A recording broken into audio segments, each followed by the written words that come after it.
Seguimos, amigos, en Desayunos Informales, 9 de la mañana, 3 minutos, 14 grados de temperatura a esta hora en Montevideo. Vamos a hablar de temas económicos que tiene que ver con, bueno, la situación actual en nuestro país, con los empujes inflacionarios y demás, pero con proyectos de ley que ya tienen unos cuantos meses y que van a comenzar a discutirse próximamente, Nico. Sí, el Poder Ejecutivo viene analizando una serie de medidas para paliar la diferencia cambiaria que hay en la frontera. Entre ellas, una de las medidas posibles que está sobre la mesa es la habilitación de la microimportación. El gobierno anunció a su vez esta semana una rebaja del IMESI a los combustibles en la frontera, en un contexto que, como señalaba Nacho, es de aumento de precios en general, en particular de los combustibles, entre otras cosas por la guerra entre Rusia y Ucrania. También se estudia si hay margen para bajar los costos de los aranceles en las transacciones con las tarjetas, otro tema que ha sonado bastante en las últimas semanas. Para hablar de todo eso nos acompaña el senador del Partido Nacional, Sergio Botana, porque ya hace algunos meses que tiene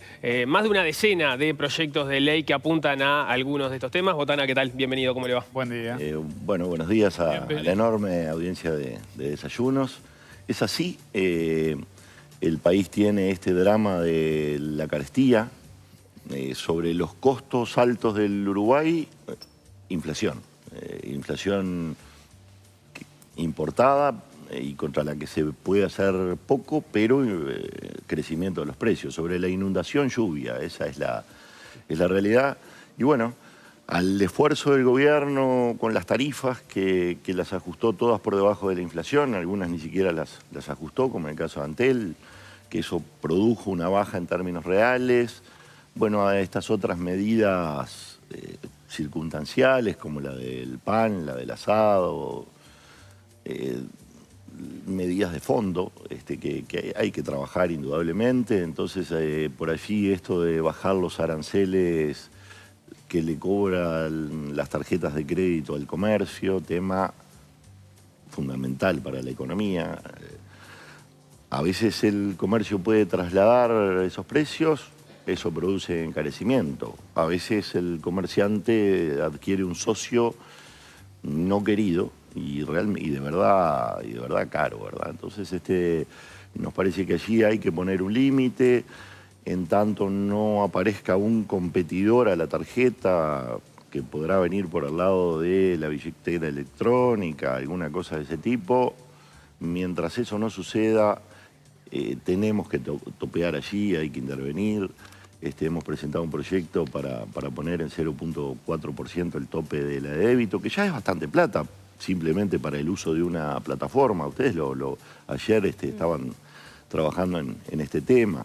Y después pusimos un límite un poco más grande para la tarjeta de crédito, en el cual el límite que pusimos es del 1,5% y tal vez incluso debería de ser más bajo que eso. Hoy ¿en dónde están esos topes? Bueno, hoy el tope está en la usura del Banco Central, anda como por el 8%, pero nos encontramos con tasas del 4%, del 5%, del 6%, en la tarjeta de crédito y hasta del 4% en la de débito, en distintos rubros, ¿verdad? Para los estacioneros la de débito el 1,25%, pero a veces en la vestimenta tenemos 4, 5, 6. Es de verdad un socio gravoso porque agarra el comercio como rehén. El comercio le tiene que ofrecer al cliente el servicio de que el cliente sea el que elija el medio de pago que desea, efectivo o la tarjeta que el cliente tenga. Bueno, pero entonces como es un contrato de adhesiones, tómalo o déjalo, el comercio iría casi hasta el margen, en teoría, hasta su margen bruto podría ir para poder dar el servicio. Bueno, ayer cuando hablamos con Daniel Añón de la Unión de Vendedores de Nafta, justamente porque este tema en los estacioneros, como usted mencionaba, sobre todo en el tema de Maldonado, que ya no están aceptando compras de combustible con tarjetas, Añón hablaba de que lo ideal sería aplicar un ficto que no varíe con el precio del combustible como pasa ahora y que eso ha generado una suba de un 40% en el último año, según nos decía Añón ayer. En algunos países es así, en algunos países es así. La información que nosotros tenemos es de que además somos los más altos de América, salvo de Venezuela y Ecuador, que no tenemos datos. Después, en toda América somos los más altos y no hemos hecho reformas e intervenciones al mercado como sí lo han hecho casi todos los otros. ¿Y alcanza con un proyecto de ley para topear esos aranceles, para bajarlos? Bueno, sí. Si la ley aprueba. topea Bueno, claro. y se aprueba el proyecto, si es ley... Quiero decir, los bancos no tienen forma de retocar eso. Allí hay una distribución interna entre la tarjeta, el sello, o sea, el adquirente y el banco que está por detrás. No nos metemos en esa distribución interna, simplemente fijamos los topes y así como se han entendido siempre para ir hasta acá, se van a entender mañana para la distribución de esos recursos. Lo importante es que no tengamos encarecimiento de los productos para la gente o una situación en la cual el comercio se va debilitando fuertemente. Dos preguntas vinculadas a este proyecto. ¿No implica caer en una especie de control o regulación de precios, no hacia el consumidor final, pero sí hacia los comercios involucrados? Y la otra es si los aranceles que pusieron, en base a qué están fijados, si no podrían ser un desincentivo a que los bancos o las tarjetas trabajen en esa línea de negocio porque entiendan que ya con los aranceles que están propuestos ahí no les conviene. Este no es un mercado de competencia. Los mercados que no son de competencia y tienen este tipo de abusos, bueno, deben ser regulados. No hay competencia acá. El día que aparezca una billetera electrónica y compita, bueno, tal vez esos aranceles bajen solos y no sea necesario regular. ¿Pero qué quiere decir que no es competencia? Porque en realidad hay algunos jugadores y también se está metiendo el dinero electrónico en la conversación, bueno, ¿no? Todavía no está la billetera electrónica jugando. Lo que está la posibilidad y en realidad lo que hay es una relación que es biunívoca. No hay más partes. No es competencia entre una tarjeta y otra, porque en definitiva quien elige es el cliente. Entonces, muchos comercios están habilitando la transferencia en el momento, ¿no? Mostrar... Por supuesto, esa es la competencia que empieza a aparecer. Mañana se va a cargar una billetera electrónica a tasa cero y mucha gente la va a empezar a utilizar, entonces la tarjeta va a empezar a perder su participación. Por ahora esta es una regulación necesaria, razonable y que tiene el mismo sentido que todos los demás proyectos, que es el de atender el tema de los altos costos en la economía. Yendo a otro de los proyectos justamente, hablemos del tema de la frontera, ¿no? De los precios de frontera, que es un tema muy importante que se sigue discutiendo y que desde las intendencias es un clamor también el tema de la posibilidad, ahora se está hablando de las microimportaciones, también los comerciantes, por ejemplo en Salto están impulsando esa iniciativa. Usted acá también en un proyecto planteaba lo que era una patente, pero ahora se está modificando esa iniciativa, ¿no? Y en su momento planteamos un proyecto de ley con una patente de introducción fronteriza que después fue modificado y vuelto a presentar en el mes de diciembre con ese esquema de la importación simplificada, que paga todos los impuestos y que simplemente tiene un cambio, o tiene dos cambios. Uno es que se simplifica el proceso de importación, no se exige todo ese análisis del producto y todas las autorizaciones previas. Eso tiene como contrapartida que el volumen es limitado. Y después en el modo de liquidar el IVA, se paga todo el IVA, el Estado recauda todo el IVA que recaudaría, pero lo que se hace es, en vez de cargar la mercadería con todo el IVA y después hacer el descuento, lo que se hace es hacer un adelanto del IVA no descontable. Es decir, si se supone un margen del 20%, el impuesto al valor agregado, el 22% del 20% es 0.22 por 0.2, 4,4%. En el caso de que fuera tasa mínima es 0.1 por 0.2, o sea 10%, 2%. Entonces, bueno, se adelanta ese IVA, se hace el adelanto del IVA, entonces la diferencia de precios no queda tan grande entre un lado y el otro. El contrabando solo se termina abatiendo la diferencia de precios. Es la única receta. Esto lo sabemos todos. Si queremos vivir en la legalidad, lo que debemos hacer es atacar las causas. Y la causa es la diferencia de precios entre un lugar y el otro. Una diferencia de precios tan pequeña que no valga la pena asumir el riesgo.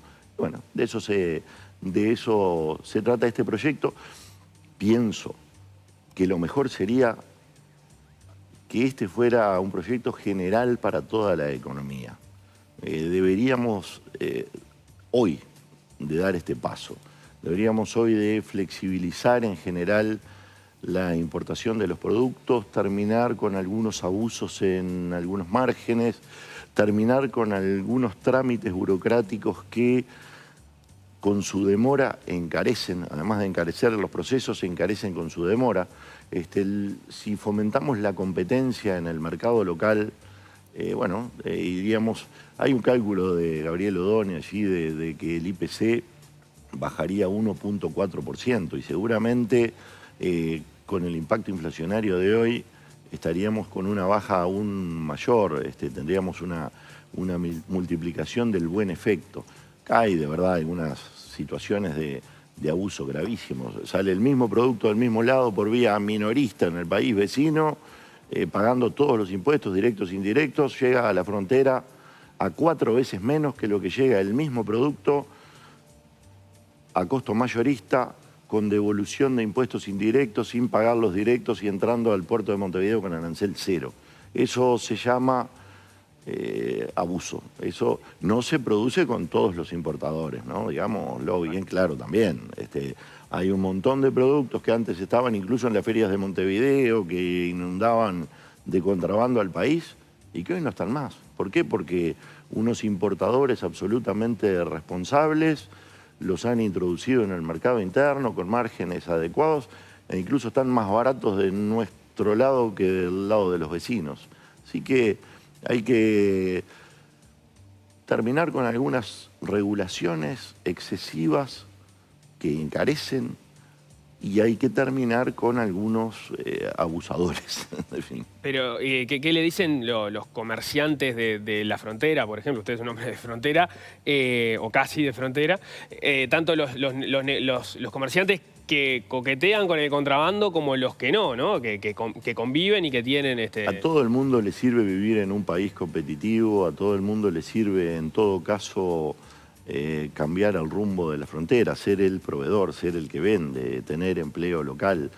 Lo que no podemos muchas veces es condenar a la gente de frontera a un país caro que no es culpa de ese trabajador que no encuentra un medio de vida, pero la responsabilidad y la mejor situación es la de tener un país competitivo, una economía que sea competitiva para exportar, que sea, y un país que sea barato para vivir.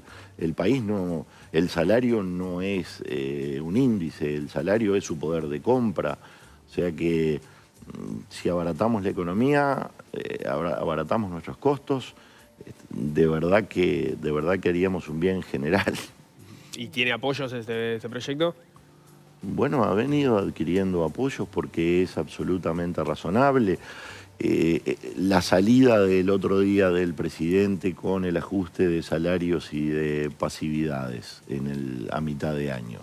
Bueno, muestra la sensibilidad de un gobierno, muestra un gobierno que no quiere hacer pagar a los pasivos y a los trabajadores el costo o esta situación que tiene el país, pero todos sabemos que no es la solución, que la solución viene por el lado del abaratamiento de los precios en la economía, de la mejora del poder de compra de esos salarios y de esas pasividades. Es un adelanto del ajuste del año que viene, ¿no? Bueno, el presidente ha dicho que todavía no sabe a cuenta de qué es, porque no sabe qué es lo que va a suceder con el país que se viene. Ojalá pudiera ser adelanto y que no se lo coma del todo la inflación. Ojalá. Y falta la negociación de los privados, ¿no? Que es un porcentaje grande de la población. Pero allí hay un aliento del gobierno en ese sentido, pero lo importante acá es lo otro. No es esta discusión. esta se transforma en una discusión casi artificial si se desata un proceso inflacionario. Y en ese sentido, el tema de los precios y de contener los precios de la canasta básica, ha habido varias propuestas desde el oficialismo, también desde el Frente Amplio, y el presidente el otro día en la conferencia le preguntaban y decía que se están analizando y que no se descartan. Y usted mencionaba también, o sea, hay algunos descuentos de IVA. A mí lo que no me gustan son los controles de precios. Claro. Las coprines y las comprincitas, esas no. O sea, está en línea con el planteo del gobierno. Estamos, pero no ha habido ninguna, por ahora, avance en otra propuesta que tenga que ver con esto, por ahora, con el tema de los precios en general. Bueno, el gobierno trabajó con las tarifas, estamos trabajando fuertemente con este tema de los combustibles. Pero le digo de productos de la canasta. Bueno, el camino es ese de la apertura a la competencia. Ahora, ese es el gran camino. Me quedé pensando justamente en eso, ¿no? En ese producto que todos sabemos que cuesta el doble o el triple de un lado de la frontera o del otro, y que es el que termina la feria vendiéndose de contrabando, porque bueno, la diferencia de precios es abismal. ¿Usted cree que por el lado de la microimportación va a lograr que ese importador oficial que trae a ese precio logre bajarlo de una vez y tener un precio más razonable? La microimportación o la importación simplificada en el proyecto de ley que hemos presentado es una solución para los departamentos de frontera. No para la frontera, ¿no? Creo que es la oportunidad que tiene el Uruguay de resolver el tema en general en este momento, haciendo una flexibilización para toda la economía nacional, que además evitaríamos todo riesgo de distorsión, todo riesgo de generar procesos de contrabando interno, etcétera, que nuestro proyecto prevé y muestra cómo controlar, pero es mucho mejor si no tenemos diferencias de precios tampoco a la interna del país. Eso es lo más sano de todo y es lo que deberíamos hacer. Mejorar 3 millones terminando el privilegio de 20. O el abuso de 20. Cambiamos de foco porque hay otra tanda de proyectos de ley que tienen que ver con el combustible. Ahí hay varias ideas, muchas tienen que ver con la forma en que se cargan los impuestos a los combustibles. ¿Usted qué destacaría a propósito de eso? Rápidamente, son 8 proyectos de ley para la reforma del mercado de los combustibles. Gracias a la LUC pudimos conocer y acordar entre todo el Uruguay cómo es el proceso de la formación de los precios. Entonces, lo que hacen los 8 proyectos es atacar cada uno de los componentes de modo individual para que el trancazo en algún aspecto no detenga la evolución en otros aspectos.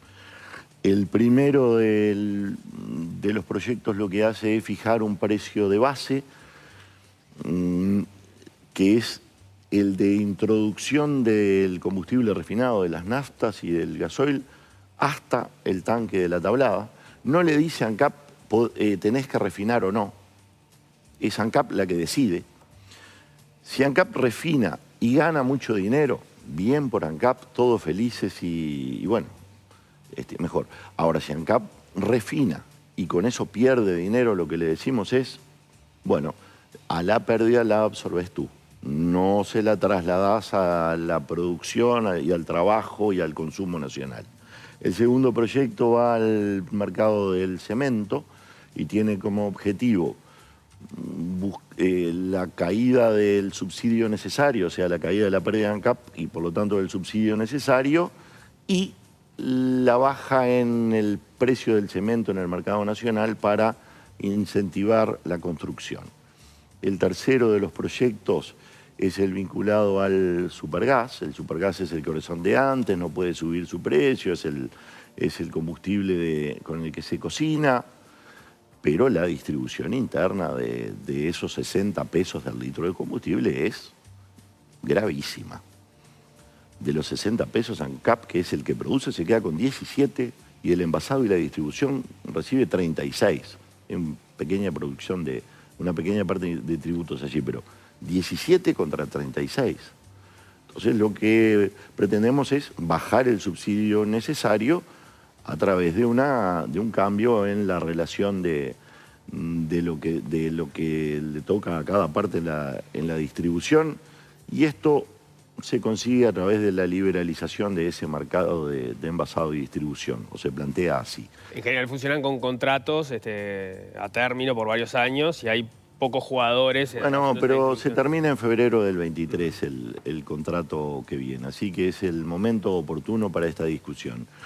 Después tenemos otro proyecto vinculado al subsidio del combustible y del boleto, que no lo hacemos desaparecer, pero allí generamos... Lo resignifican. Sí, lo transformamos en un proceso de cambio de flota, por cambio de flota eficiente energéticamente. Esto baja los costos de los consumos, mejora lo ambiental y le cambiamos la fuente de financiamiento utilizando recursos que hoy el país está tirando desde hace rato, que son esos del Fondes, en el cual estamos poniendo plata en empresas que lamentablemente se están fundiendo en cadena de modo permanente. Los otros 3 proyectos son vinculados a lo tributario y seguramente son los de mayor impacto en el precio. Sí. El del gasoil. Sacamos el IVA del gasoil y lo sustituimos por un fijo de 2 pesos por litro. Con esto mantenemos la recaudación y bajamos el precio en el tanque 8 pesos y medio casi. Esto es de altísimo impacto para la economía y para el trabajo nacional. En esa conversión del IVA a un IMESI, creo que sería de 2 pesos, De 2 pesos. ¿No tendría un impacto en lo que recauda? No, la recaudación es de 1.790 millones de pesos anuales por concepto de este IVA, porque este es un impuesto que se paga mucho y se descuenta mucho en la cadena. Entonces, al final, el rendimiento del impuesto es el equivalente a 2 pesos y algo por litro, que además abarataría su costo de recaudación para la DGI en este caso, porque lo tomaría de un solo Pero ¿quién es el actor que pierde ese dinero? Porque si el consumidor pone menos y el Estado tiene lo mismo, alguien está quedando con menos. Bueno, seguramente los actores que podrían llegar a perder algo lo compensan con sus costos financieros, con sus enormes costos financieros, porque muchas veces tenemos la habilitación para descontar después de un año entero en el que estamos financiando estos altos costos de los combustibles. Podría ser, ese es o sea, costos administrativos y costos financieros que allí se van. No tengas duda de que es una solución adecuada, inteligente y bien estudiada. En el combo de todos estos proyectos se está metiendo con los bancos, con algunos grandes importadores, con los distribuidores del supergas, es decir, todas empresas poderosas, digamos. Cosechando amigos. Cosechando amigos. Esto Esto va a salir adelante porque son empresas que juegan fuerte. En todo caso, estamos dándole una solución a una situación con quien estamos absolutamente comprometidos, que es con los ciudadanos del país. Pero ¿va a salir adelante? ¿Va a haber votos para todo esto? No tenemos dudas de que vamos a ir avanzando en todas estas soluciones. Algunas de ellas, de verdad que tienen toda lógica, varias de ellas. ¿Ha hablado con el presidente de estos proyectos? Hemos venido trabajando con los ministerios, con las empresas públicas vinculadas. Con ANCAP, por ejemplo, que tendría que absorber ese costo que decía. Por supuesto que hemos venido trabajando con todos ellos. Hay que acordar, afinar detalles. En diciembre nos pareció que habíamos llegado al momento de presentar estos proyectos para precipitar, obviamente, una discusión que no se puede demorar, y menos en la situación que está viviendo el país. En el Ministerio de Economía, que también han tenido... Vamos a tener los informes del Ministerio de Economía en el mes de mayo. Ajá. Y bueno, ahí se empieza a tratar seguramente no vamos a tener el 100% de los acuerdos en todos estos proyectos, pero bueno... Imagina el tema tributario, sobre todo, ¿no? En estos proyectos que usted mencionó. En el tema tributario no mantenemos la recaudación de IVA y de IMESI, que al IMESI lo ponemos como un amortiguador del precio final de la nafta, que sube cuando el precio... Ajustado por IPC. Sí, creamos una figura de un fondo allí de amortiguación que nutrimos con más recaudación de IMESI cuando el petróleo baja, y bueno, cuando el petróleo sube podemos bajar un poquito el impacto de la suba del petróleo sobre el combustible, manteniendo también la recaudación del IMESI.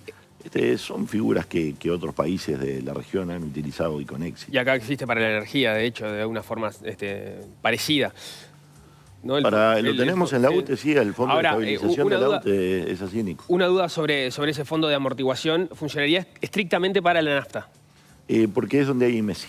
Ahí está. Entonces, lo que implica es, como usted dice, cuando sube el petróleo, el fondo de alguna forma amortiguaría que eso no se traslada inmediatamente al combustible. Cuando baja el petróleo, ese descuento la baja se hace un poquito menor. La baja se hace un poquito menor y bueno, hay que bajar igual. Hay que bajar igual. Esa es la pregunta, porque esa era parte de la discusión. El que está mirando dice, tanto se va a bajar el petróleo y no me lo van a bajar a mí.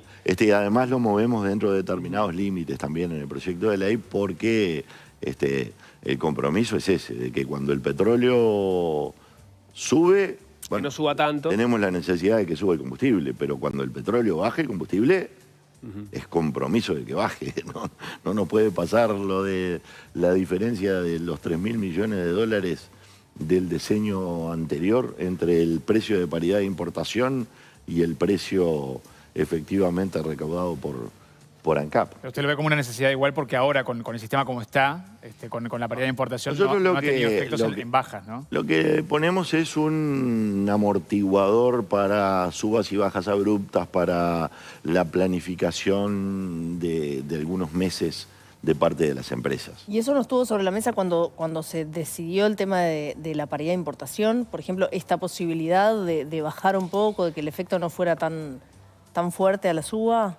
El presidente mandó el proyecto de desmonopolización. Sí, recuerdo. Como no hubo acuerdo general en el Parlamento, lo que hicimos fue avanzar en unas soluciones de las cuales, bueno, la actual intendente de Montevideo fue protagonista, Mario Vergara, Sánchez. Sí, fue aprobado. Adrián Peña, y bueno, y nosotros todos fuimos llegando a esta solución,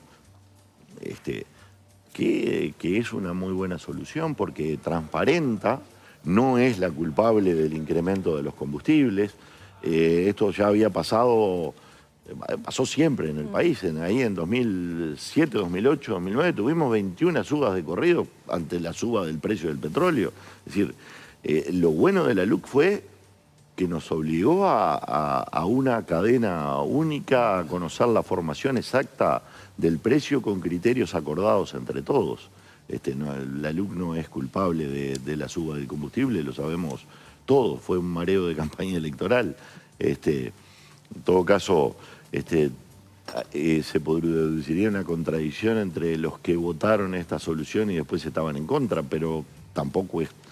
Acá lo que tenemos que hacer es sensatamente todos juntos salir adelante en este país, trabajando en lo que tenemos que trabajar, que es en lo mismo que está trabajando el mundo. Ahí veíamos ese debate de Macron con Le Pen. Bueno, ¿cuál era el tema fundamental? El combate a la carestía. Anoche las medidas en Argentina, combate a la carestía. Ese es el tema del mundo hoy. Nadie puede contra eso, no pueden los grandes, menos los chicos, pero tenemos medidas en las cuales podemos amortiguar y tenemos que utilizarlas todas. Botana, cortito en el final porque me parece un tema importante también.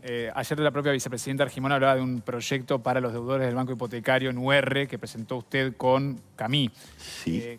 ¿Qué plantea concretamente, brevemente? Le planteamos una solución hacia adelante para evitar esas correcciones en los balances hacia atrás, y para evitar una situación de falta de seriedad en lo que son los balances bancarios hacia atrás, a la cual todo gobierno se resiste. Lo que planteamos es congelar la deuda en pesos, dejarla congelada, y después, bueno, obviamente la amortización que se va a seguir produciendo va a ser mayor contra una deuda que está detenida. Tratamos de hacer compensación hacia adelante. Si dentro de los 10 años se pagó el monto total en algún momento, a los 2 años, a los 3, a los 8, si se llegó al monto total, la deuda queda saldada, y si a los 10 años queda un saldo, ese saldo desaparece. Se da por saldada la deuda. Esto lo que hace es compensar hacia el futuro lo que ha sido la injusticia del pasado, y lo que hace es terminar con el drama que tienen los deudores hoy de que pagaron ese alquiler caro porque un día iban a ser propietarios, y cada vez que van al banco hoy se encuentran con que su deuda es mayor que lo que debían el día que empezaron a pagar. Entonces, Por lo que ha ido aumentando la UR, ¿no? Con los años. y que le van a dejar a sus hijos un problema en vez de dejarles lo que significa una casa como casa y como respaldo. Entonces, ese es el objetivo del proyecto. Ha tenido, bueno, el auspicio un poco del Ministerio de Economía, seguramente le haga algún pequeño retoque o quiera hacérselo. El presidente de la República lo ha visto con simpatía también. Ayer existió esta reunión entre la vicepresidenta y el presidente, y bueno, y anoche nos reunimos con el senador Camí para terminar de presentarlo, poco a pedido de ellos, así que sí. Muy bien, senador Sergio Botana, muchísimas gracias por esto. Gracias, Bueno, como siempre. alegría haber estado acá como siempre. Que pasen muy bien. Buena jornada. Gracias. Amigos, actualizados.